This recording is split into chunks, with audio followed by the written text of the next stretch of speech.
Женското здравје е состојба на емоционална, социјална, културна, душевна и физичка благосостојба на жените, која во исто време е детерминирана од нивниот општествен и економски статус, како и од нивните биолошки карактеристики. Ова е најновата приказна.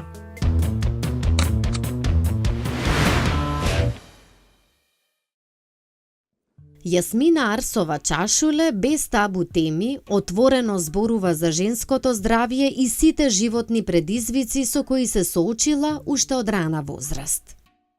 Јас од секогаш уште од многу мала бев многу слаба.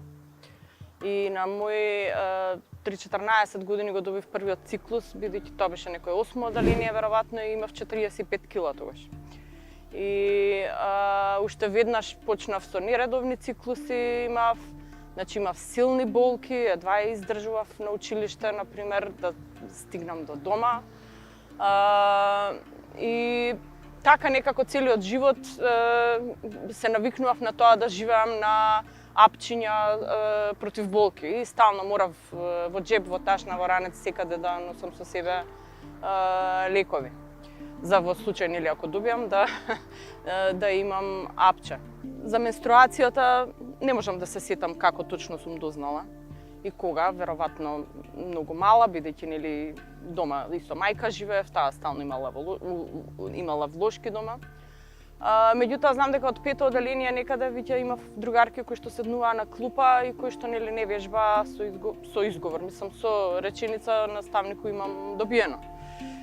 Во Песталоци, Џајо и Симо никогаш немале проблем со тоа и ги оставале девојчињата да не вежбаат, но во средно училиште кога отидов имавме една професорка која што велеше па што ако имаш добиено, можеш да вежбаш, што веројатно може некогаш и држи вода, меѓутоа може некогаш и држи вода, меѓутоа може некогаш и не, бидејќи зависно од девојката и од болките.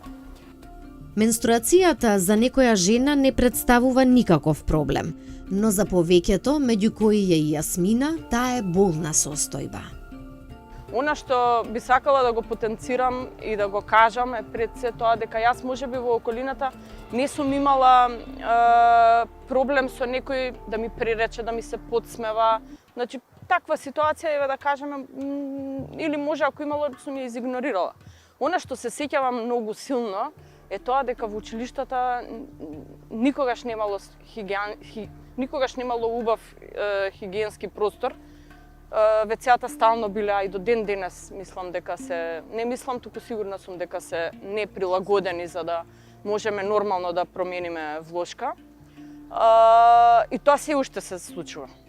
Значи, јас сум и во член на Советот на родители кај моето дете во училиште и на советите на родители исто така тоа се интензивно го зборуваме дека мораме да направиме нешто со вецјата да не смрдат, мораме да направиме простор да се остави, заради тоа што тоа се такви едни ситуации кога може мене не ми пречало, меѓутоа има сигурно не ми пречало. Сигурно ми пречало, меѓутоа сигурно има деца кои што и ученички кои што ќе си замене едноставно, ќе пропушти неделата таа седмица и нема да оди на настава баш од причина што не знам, има циклус.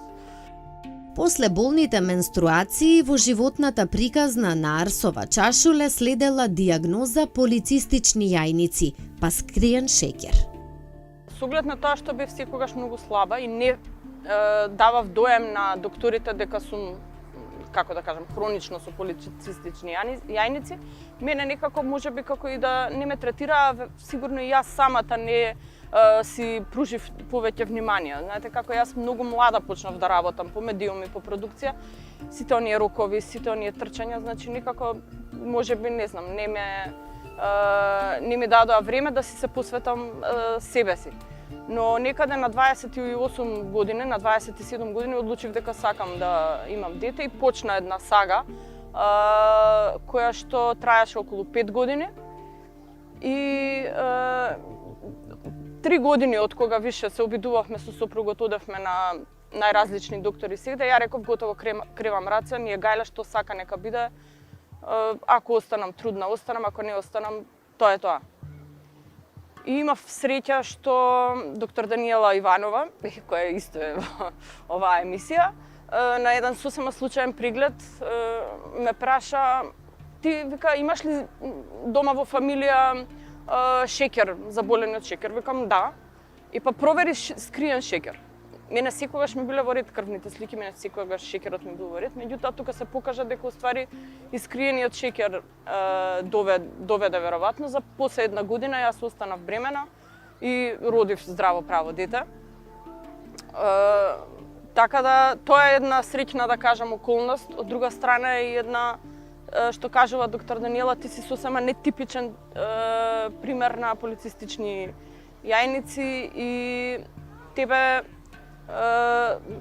не можеме дури да те сватиме сериозно со твојата состојба, па веројатно така имав можеби среќа, а имав и друга среќа што многу млада почнав да се обидувам дете да добијам на 28 години. Денеска мислам дека сите некако го избегнуваат тоа и одат подоцна, меѓутоа знаеме дека колку подоцна се оди со годините, толку по тешки се шансите, помали се шансите за бременување.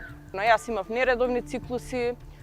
Докторите често ќе ми речеа во оној период кога почнав да се третирам дека сум имала ановулаторни циклуси, па ајде сега не е ништо следниот месец. Можеби да почнев порано, ќе се лоцираше порано состојбата, ќе се регулираат циклусите, но јас во таа трка со времето и оној младолашки живот, како да го кажам, не си дадов простор за себе. Исто така во оној период на првите 3 години, кога веројатно ми требало малце психолошка поддршка, никогаш не сум се обратила. И никогаш не сум си рекла: чекај сега да видам што се случува со мене, зошто ми вака, него едноставно во тој момент кренав раце и реков што сака нека биде. Предменструалниот синдром или PMS исто така е специфичен дел од женското здравје. Искрено да ви кажам, кога бев млада, односно млада, ајде и сега сум нели млада, немав онакви нервози, меѓутоа сигурно ги имав оние многу јаки болки. И предпоставувам дека тоа ми беше една од симптомите. Но од кога се породив, јас сега баш во последниве години забележувам дека буквално ги имам оние симптоми на нервоза, на тага што се јавува кај жените, нели пред циклусот поради пат на естроген и сите тие стручни работи не би сакала да навлегувам. И тука некако повеќе сега ги чувствувам оние PMS симптоми, за разлика од претходно кога мислам дека можеби баш со болките сум ги имала повеќе. Следен вистински предизвик во животот на Јасмина ќе биде менопаузата. Да, тоа е многу интересно, бидејќи горе-доле сите сега другарките сме во тој период и само нешто чекаме. Да, нешто само чекаме и само кажуваме дека еве сега децата горе-доле сите ќе ни влезат во пубертет, а ние ќе влеземе во менопауза. Искрено да ви кажам, не знам како да се подготвувам. Се трудам колку можам да јадам здраво, се трудам на некои предизвици да не реагирам и да балансирам со све.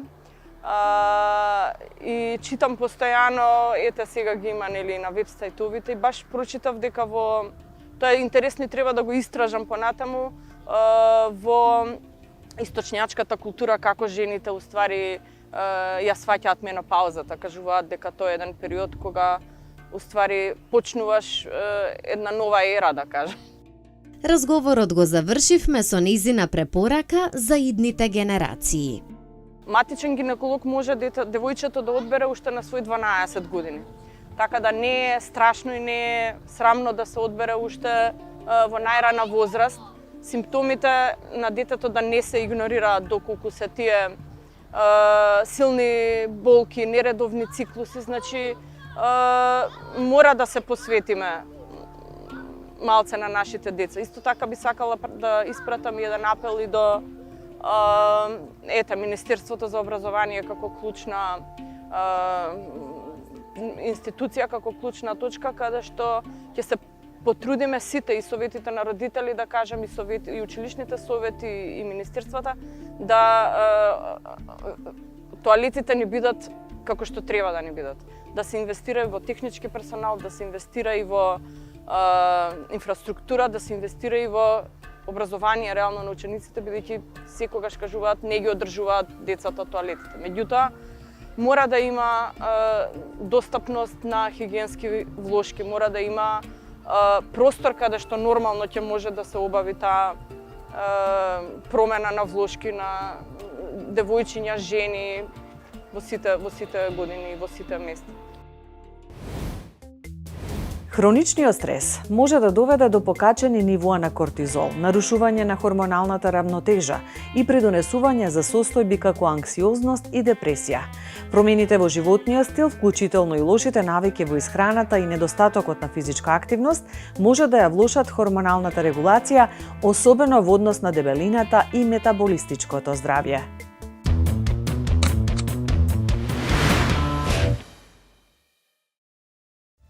Жените имаат право да ги уживаат највисоките достапни стандарди на физичко и ментално здравје. Бременост, само преглед на дојки, менопауза, остеопороза, превенција на цервикален канцер, неплодност, се само дел од темите кои ги опфаќа синтагмата женско здравје. Утврдувањето на проблемите со хормоните е многу важен. Препораката за започнување со испитување на хормоните од тироидната жлезда започнува уште со самото раѓање на бебето. Грижата за женското здравје потребно е да започне уште од најмали нос. Потребно е уште во тинеџерските години да се воспостави култура на редовни прегледи, користење на контрацепција одговорно, запознавање со сопственото тело и гласно барање помош кога нешто не е во ред. Постојат две групи на заболувања на тироидната жлезда и така се препознаваат и самите симптоми кои што се карактеристични.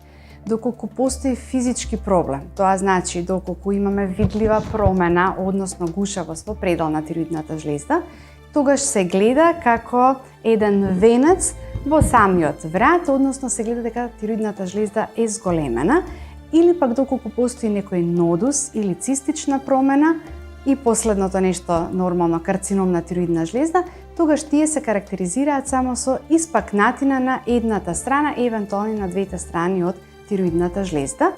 Условите како што е синдромот на полицистични јајници се значајни придонесувачи за хормоналната нерамнотежа. Ова влијае на репродуктивното здравје и доведува до проблеми со плодноста. Нарушувањата на тироидната жлезда исто така играат клучна улога, бидејќи нерамнотежата во тироидните хормони може да доведе до различни метаболички нарушувања. Жените се тие кои што за жал доминираат тироидните заболувања. Последната статистика вели дека еден маж е наспроти 10 жени. Што значи дека процентот апсолутно се гледа во чија полза оди. Неколку причини може да бидат. Првите причини се повторно врзани со другите хормони од репродуктивниот систем, односно она што кажав поврзани со местото од каде што се излачуваат и останатите гинеколошки хормони, самиот ТСХ. Второ, самиот стрес влијае, а жените како понежен пол, односно со поизразени емоции, полесно се подлежни да ги развијат овие заболувања. Терапијата најчесто е доживотна. Најчесто терапијата е доживотна кај пациенти кои што имаат намалена функција на тироидната жлезда, тоа е хипотиреозата. Иако во последно време и тука сме среќни кога успеваме да ја намалиме дозата и на моменти да ја исклучиме. Меѓутоа, генерално и повеќе од 90% остануваат на доживотна терапија. И таа е само кај хипотирозите. Другата група, кај хипертирозите, имаме излекување, и тоа трајно излекување, меѓутоа не пократко од 1 година. Значи мора лекувањето да трае најмалку 1 година за да болеста ја ставиме во ремисија, односно да биде под контрола. Една од разликите помеѓу пубертетот кај девојките и момците е токму возраста на која што започнуваат големите промени. Кај представничките на понежниот пол, пубертетот започнува порано, па така првите симптоми се појавуваат најчесто во периодот од 8 до 13 годишната возраст. Но говорот за здравјето на жените е многу повеќе од само негово утврдување. Опфатот на жени со специфични услуги за женското здравје на примарно ниво не е подеднакво за сите жени.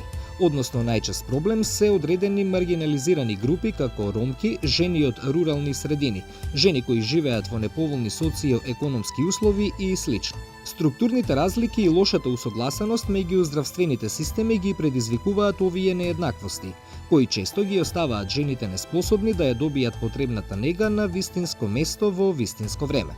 Постојат повеќе причини за неадекватна грижа на жената. Дел од жените се незаинтересирани, дел се лошо и недоволно информирани. Според податоците од МАГО, светот старе и жените живеат подолго од мажите. Во 2025 се очекува бројот на постменопаузални жени во светот да достигне бројка од 1,2 милиарди. Здравието на жените се повеќе се препознава како глобален здравствен приоритет. Кога стигнуваме до она зошто треба пациентките да бидат информирани и да почекаат, да не кажам подготвени овој период од нивниот живот, мораме да размислуваме на овој начин. Значи, во овој период од животот на жените се јавуваат навистина промени што можат да влијат на нивниот квалитет на живот. Не треба да се занемарат ниеден од симптомите. Менопаузата е еден навистина голем предизвик за жените, особено во модерното општество, во кое што многу често самата менопауза е ставена на табет и секогаш се користи во негативна конотација. Меѓутоа, таа представува навистина, иако представува една пресвртница во животот на жената, далеко од тоа дека е нешто лошо. Значи, тоа е нешто за кое што нашето тело е предвидено да го издржи, нешто кое што можеме и секако низ кое ќе пројдеме, меѓутоа со самиот цел тој пресврт и самите тие хормонски промени носат одредени предизвици кои што можат во одредени случаи да бидат здравствени, меѓутоа секако носат и предизвици од типот на промени на телото во кои што жените многу често не се препознаваат и настануваат некои несакани проблеми, можеби недоразбирања кои што жените ги воведуваат во еден вртлок на несакани епизоди. Самата менопауза може да биде здравствен предизвик и од тука доаѓа моментот дека жените кои што се во менопауза треба да прават одредени превентивни прегледи со цел целото тоа поглавје многу полесно да се преброди. Менопаузата или престанокот на менструацијата е фаза на животниот циклус кој ќе се случи кај сите жени. Симптомите се навистина многу и варираат од самиот вид, така и од самиот интензитет. Она што прво се забележува е промената во самиот циклус, во смисол може да се скрати, може да се пролонгира, може да има продолжени менструални крварења, меѓутоа настапува промена. Еден од најпознатите симптоми се секако топлотните бранови или hot flash испознати меѓу народот. Тоа е момент кога жените наеднаш од седење се препотуваат, се вцрвенуваат. Исто како кај секоја жена што е различна, така и овој симптом може да варира од неколку пати во денот до еднаш месечно. Меѓу другите симптоми за кои што не се зборува, најчести се уринарната инконтиненција, односно неможноста да се задржи урината при смеење, при кашлање. Не се зборува за вагиналната сувост, а тоа е нешто што треба и секако нешто што особено, да кажам, припадниците на посилниот пол знаат да го кажат така малце погрубо, тоа се промените во расположение кои што се хормонски условени и неизбежни во целиот овој процес. Со зголемување на животниот век, многу жени ќе живеат неколку децении по менопаузата.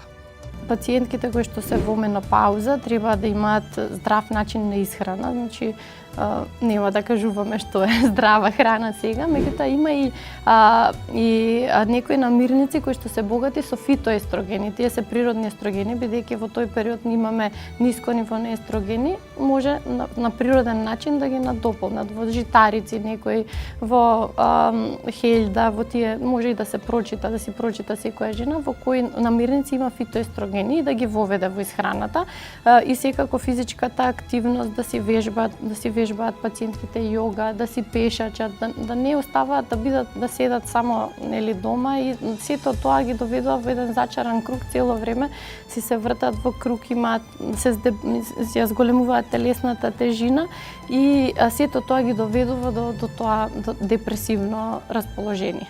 Затоа треба да превенираат, можат и самите многу да си помогнат.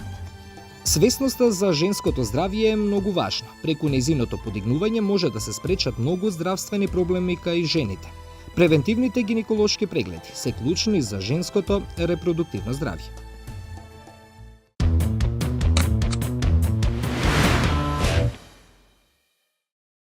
Зошто е важно да зборуваме за женското здравје? Женската популација е значаен дел од општеството. Жените учествуваат во голем процент во работниот процес, со тоа допринесуваат за општествениот и економскиот развој. Со тоа што ги раѓаат децата и се грижат за нив, играат централна улога во одржување на семејството и на заедницата, а низ годините се соочуваат и со многу здравствени предизвици, од менструалниот циклус, преку пубертетот, репродуктивниот период, бременоста, породувањето, па се до менопаузата и понатаму периодот што следи. Ги споменавте најчувствителните фази низ кои што минува секоја жена. Она што би сакала да го споменеме, ќе почнам од тој период кога девојчињата прераснуваат во жени.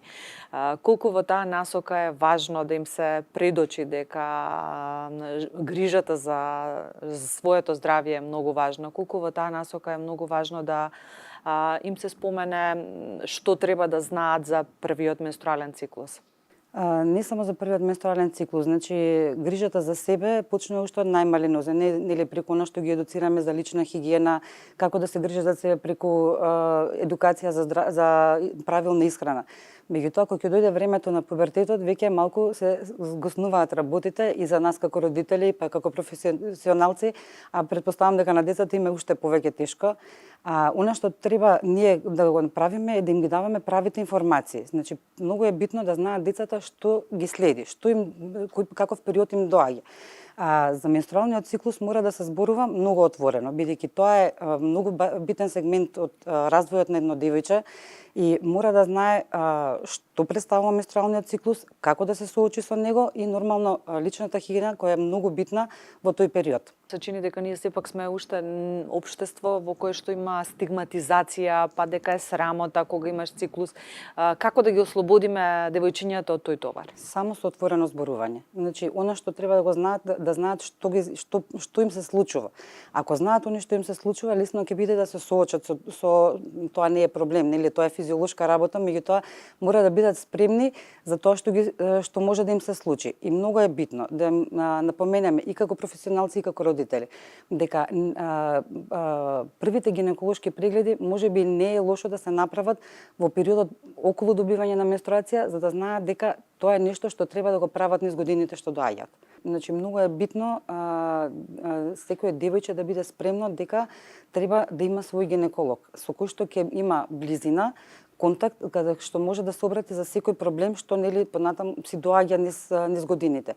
Стапувањето во сексуални односи е многу, после тоа многу е битно да се оди редовно на гинеколог заради превенција и од несакана бременост и од сексуално преносливи болести. Знаеме колку ХПВ вирусот е широко распространет низ светот, не само кај нас тука. И затоа е многу битно да се зборува превентивно како девојчињата да се однесуваат, како да се заштитат себе си од инфекција. Не само од ХПВ вирусот, него од сексуално преносливите болести. Кога го споминавте ХПВ вирусот, често пати со недоверба се прифаќа да се зборува за вакцинацијата против ХПВ. Како тоа да го спречиме? Неоправдано се зборува против вакцинацијата.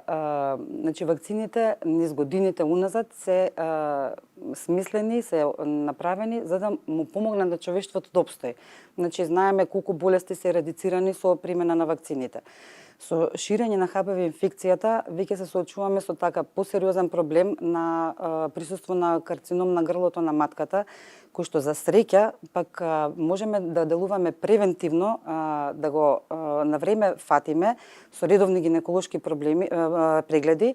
Тоа е добрата страна на репродуктивниот систем што ни дава начин како и без симптоматологија со превентивен преглед да можеме да откриеме рано некаква промена на грлото на матката, понатаму нели на матката на јајниците и да се делува навреме за да се спречи посериозна компликација. Сакате да кажете дека навременото посетување на гинеколог може да спречи многу несакани проблеми кои што... Да, тенденцијата веќе и на поразвиените земји е превенција. Значи, нешто на кое што се повеќе се става акцент е превенцијата. Не само нели за ХПВ инфекции, него генерално све што се однесува околу здравјето на единката. Колку во тој период на пубертет, веднаш после менструалниот циклус, е убаво и важно да се објасни колку девојките имаат право да управуваат со сопственото тело? Нормално дека мора да знаат што поседуваат, со што располагаат и како да се однесуваат со тоа што е нивно.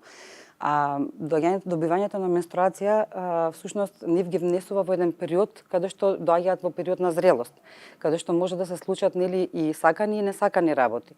Затоа е многу битно да им дадеме насока што треба да прават во тек на менструалниот циклус, да им дадеме насока дека веќе периодот на влегување во репродукција треба да се грижат за себе од аспект на тоа да им дадеме информација за несакана бременост, да им дадеме информација за контрацепција, понатаму со тоа ќе ги заштитиме долгорочно од понатамошни репродуктивни проблеми.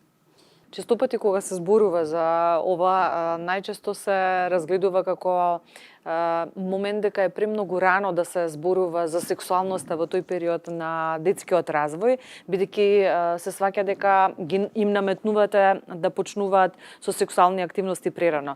Но колку ова е погрешно, бидејќи често пати несаканите бременности се поради недоволна информираност на девојчињата токму во овој ранлив временски период.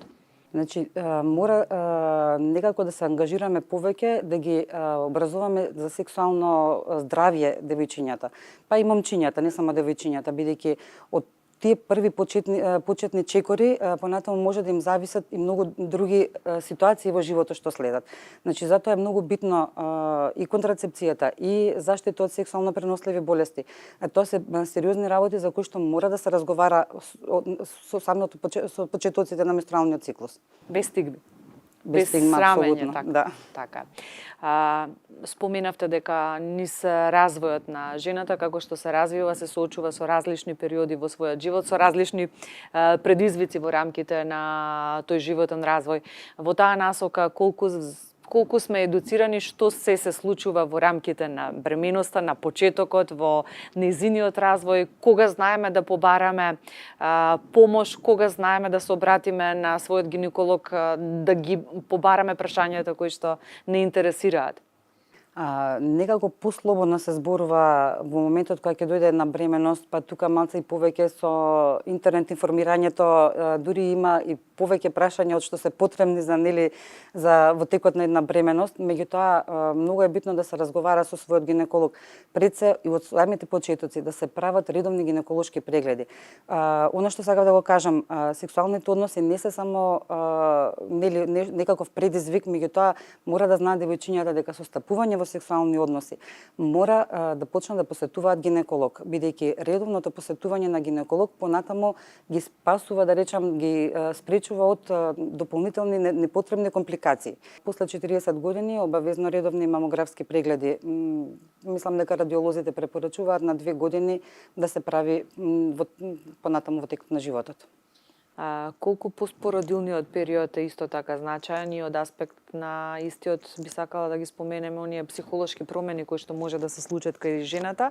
Ние сме средина во која што ретко се зборува за менталните проблеми. Не правиме ментални проблеми со за сериозни нарушувања, него она што жената се соочува во секојдневието, а особено во осетлив период како што е бременоста, периодот околу породувањето, а особено кога ќе дојде време и за грижа за бебето, а тоа е постпородилниот период.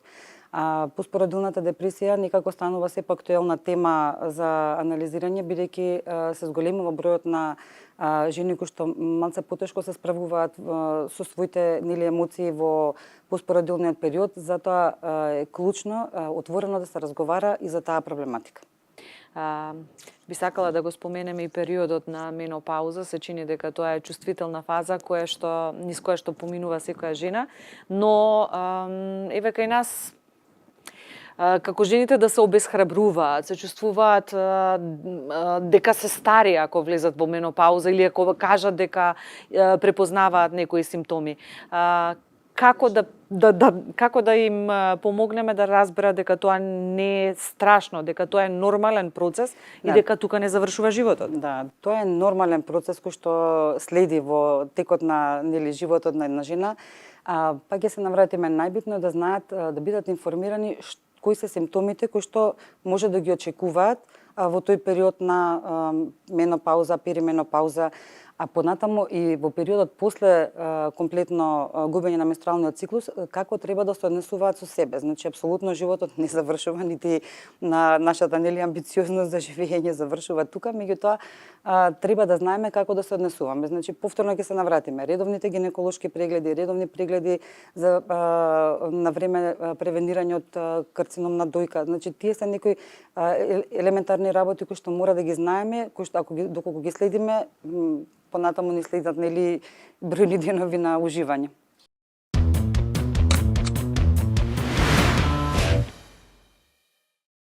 За менструацијата се зборува многу накратко во основните училишта, кога децата по предметот биологија некаде во 6-то оделение, значи на 12-13 годишна возраст, се сретнуваат со изучувањето на половите органи, и тука се опфаќа и менструалниот циклус, како нешто различно што се случува кај девојчињата за разлика од момчињата. Едно девојче треба да знае дека може отворено да зборува за тоа што се случува. Треба да знае дека може да се обрати на најблискиот член од семејството. Може тоа да е и некој од училиштето, наставник, стручна служба, било кој, кај кој што ќе може да разговара со се тоа што се случува први на хормонално ниво, значи со телото, а потоа и на психолошко ниво. Затоа што тука кај децата, кај девојчињата се појавуваат многу моменти што сега, што понатаму. Стравот од тоа што ако ми протече, како да се однесувам, што значи за мене оваа промена. Сега веќе не сум дете, не сум девојче, преминувам во девојка. И убаво би било да емпатичниот пристап од стручните служби, зборувам за психолози, дефектолози, кои да се педагози вработени во училиштето и предметните наставници, како и класните раководители, имаат еден емпатичен пристап каде што ќе може девојчето да се обрати, да разговара, да ги одговори тие прашања. Тука децата поминуваат, девојчињата, и низ оние фази на чести менувања на емоциите. Често бараат да се изолираат, да бидат сами со себе, најчесто споделуваат со другарки, или во друштвото има една мајка која што ги води девојчињата на сите тие процеси кои што се случуваат, па тука се чувствуваат слободно да зборуваат, и да кажат што точно им се случува, и затоа е важно уште пред да дојде до првиот менструален циклус, отворено се зборува, значи се сруши тоа табу. Најчесто и најдобро би било да оди тоа со работилници и во училиштата, но и најдобро би било во домот да еден од родителите го превземе тоа како момент на поддршка, како момент на водич низ целиот тој процес. Јас често на учениците од прва година, сега ми е пракса, им организирам работилници во соработка со Центарот за јавно здравје, каде што има стручни лица и тие држат предавања на тема сексуално преносливи болести, па тука се објаснува менструалниот циклус. Зборуваме тука за менструална сиромаштија, истражувањата, како што кажавте, покажуваат дека навистина има семејство, особено оние кои што се со социјално загрозени, кај што немаат достапност, немаат можност да дадат финансиски средства за хигиенски влошки. Некаде во 2022 година имаш иницијатива од некои невладини организации кои што иницира да во самите училишта обезбедат хигиенски влошки, тампони или менструални чашки, но сето тоа виси некаде. Се уште не е одобрено од институциите кои што треба да го одобрат. Стигмата за жал постои. Првен коренот на тоа зошто постои таа стигма е затоа што од самиот почеток, односно во основните училишта, активно не се работи за разбивање на таа стигма. како што кажавме, значи на машките деца не им уште јасно нели што се случува, како се случува, тргнуваат кон исмејување, кон не знам елиминација на девојчето кое што поминува низ нешто таква. Се уште со закон нели не има регулатива каде што нели работодавачот не ослободува од работното место, не дава слободни денови поради менструалниот циклус, така што има многу жени кои што нели одат без разлика на тоа како они го доживуваат тоа и што им се случува во периодот кога они имаат менструален циклус, мораат да одат на работа. Грижата за женското здравје потребно е да започне уште од најмали нозе. Во периодот на адолесценцијата неопходно е младите девојки да се едуцираат дека грижата за себе не е луксус, туку одговорност.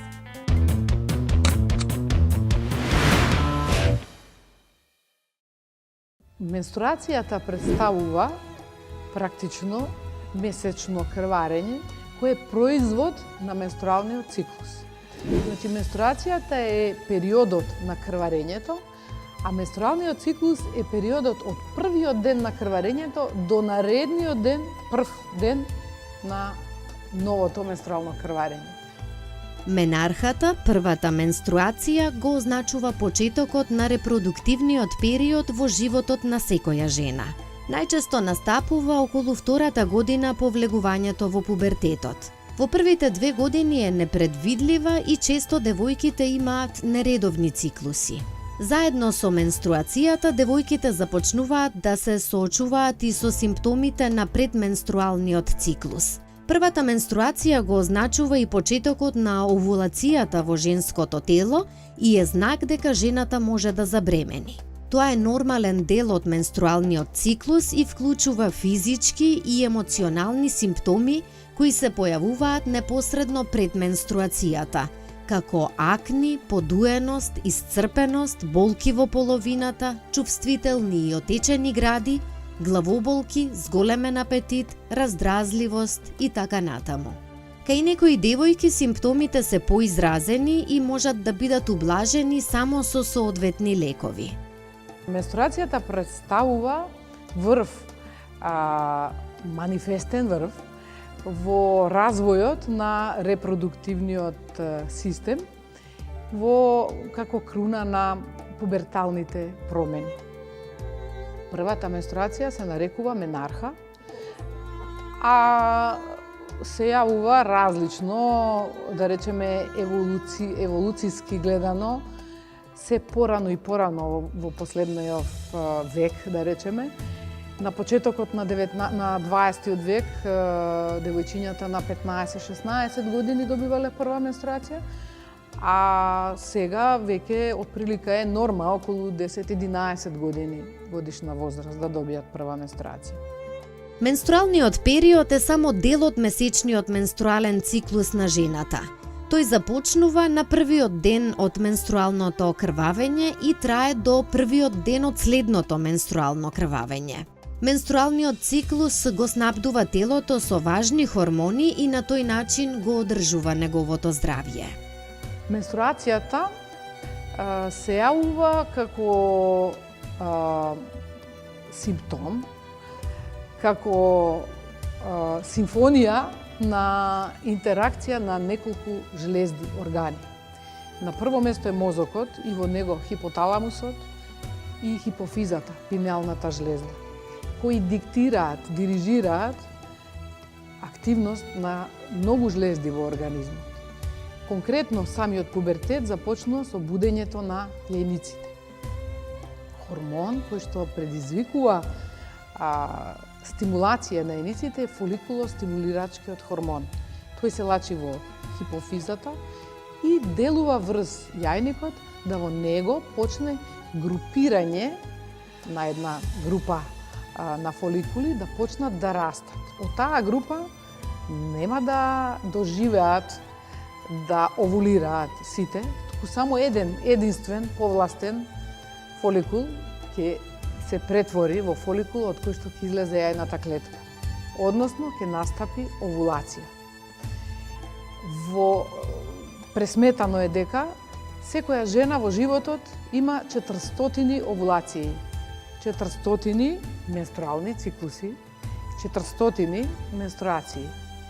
Ако во тој период жената забремени, не знам, повеќе пати, бројот на овулации ќе биде помал, односно бројот на менструации и менструални крварења ќе биде помал. А бројот на јајни клетки во самиот јајник е далеку поголем. Меѓутоа, не доживуваат сите фоликули антрални да дојдат до зрелост и тие јајни клетки да излезат во поход кон оплодувањето.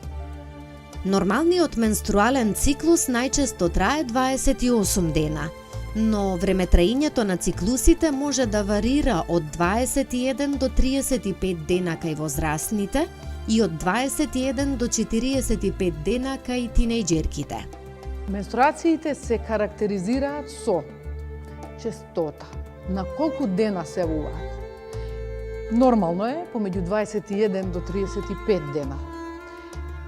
Појавувањето на менструациите на пократко од 21 ден или на подолго од 35 е знак за некаква патологија. Исто така, нешто што ги карактеризира менструациите е нивното траење. Може да бидат 3, најчесто околу 5 до 7 дена. Пократко од 3 дена е оскудна менструација, подолго од 7 дена е долготрајна менструација. Исто така, една од најважните карактеристики е обилноста. Условно е земено дека треба во тек на едно менструално крварење жената да изгуби околу 80 мл крв. Како ќе го измериме тоа? Не може. Постои нормално лабораториски у научна сфрха можеме да го измериме и измерено е. Меѓутоа, вака просто народски кажано, повеќе од 8 дневни влошки у денот или ако ноќна влошка топи за 2 часа или ако при тоа има излегување на коагулуми, парчиња, значи дека е обилно крварењето. Во таа ситуација, или ако има потреба девојчето да станува во тек на ноќта за да менува влошка, затоа што постелнината ја топи и така натаму. Во таква ситуација треба да се побара помош. Сега врв на ова треба да кажам дека во првите 2-3 години од менархата, од првата менструација, нормално е да се нередовни. Не треба да се загрижуваат родителите ако менструацијата не доаѓа точно на датумот. Нормално е, затоа што оваа оска, хипоталамус, хипофиза, јајник, се регулира, зрее, фидбек, тие имаат повратна врска. Меѓутоа, ако после 3-4 години менструациите останат неуредни, тоа е веќе еден од клиничките симптоми кои што може да води кон сомнеж, пак ќе речеме, кај адолесцентите не можеме да поставиме таа диагноза, меѓутоа можеме да кажеме адолесцент под ризик за полицистични овариуми. Промени во расположението, глад за одреден вид храна се само дел од симптомите кои се јавуваат како аларм пред менструалниот циклус. Предменструален синдром е збир на некакви состојби, телесни, емоционални, бихевиорални, кои што се јавува во втората фаза од еден циклус, односно да речеме некои си 7 до 10 дена пред добивање на наредната менструација. Се должи на флуктуациите најчесто на прогестеронот, меѓутоа и на неговата интерконекција и играта на други внатрешни хормони, како например серотонинот, кој што е хормонот на среќата. Така да, предменструалниот синдром, ако го гледаме вака во ширина, опфаќа дури 3 од 4 жени анкетирани имаат некакви си предменструални симптоми. Жените добиваат менструација само додека се во репродуктивниот период кој не трае вечно. Менструалното крвавење прекинува во периодот наречен менопауза, кој тешко може да се предвиди. Некои жени влегуваат во менопауза веднаш штом ке наполнат 40 години, други кога ке наближат до 60-та година од животот. Но се смета дека во просек менопаузата настапува на возраст од 45 до 55 години. Иако менструацијата е природен биолошки процес, милиони жени и девојки ширум светот се соочуваат со менструална сиромаштија, ограничен пристап до хигиенски производи, соодветни санитарни услови и едукација. Во Европа достапноста на менструалните производи варира значително по земји. Некои држави преземаат чекори за намалување на менструалната сиромаштија, додека други се уште имаат високи даноци на овие производи. Гласно се зборува и за менструалната екологија. Меѓутоа во свет се зборува повеќе за менструалната екологија, односно за загадувањето на околината кое што го прават, да речеме, пластиките, микропластика и така натаму.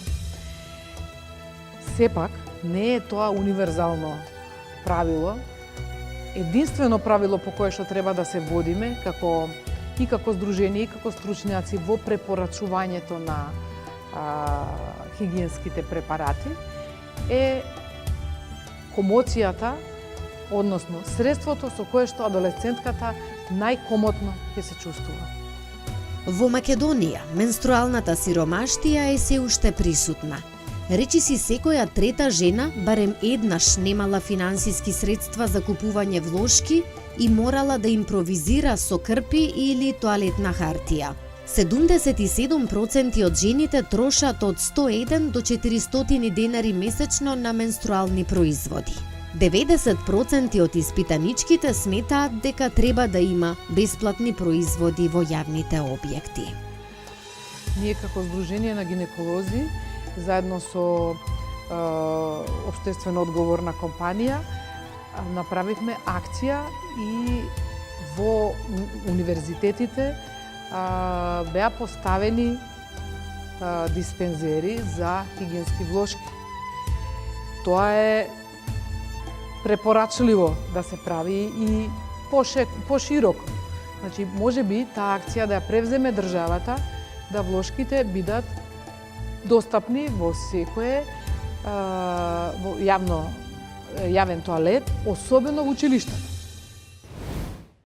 Во Европа некои земји веќе превземаат чекори за намалување на даноците на менструалните производи. Шпанија, Франција и Шкотска воведоа бесплатни производи во училиштата и во јавните установи.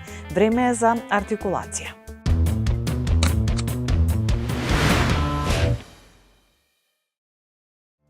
Шкотска е првата земја во светот што воведе бесплатни менструални производи за сите жени и девојки во јавните установи. Франција и Шпанија обезбедуваат бесплатни производи во училиштата и универзитетите. Германија го намали пак данокот на менструалните производи од 19% на 7%, признавајќи ги како основни хигиенски производи. Жените имаат право да ги уживаат највисоките достапни стандарди на физичко и ментално здравје. Уживањето на ова право е витално за нивниот живот и добросостојбата, како и за нивната можност да учествуваат во сите полиња на јавниот и приватниот живот. Тоа беше се што ви подготвивме во оваа приказна. Довидување!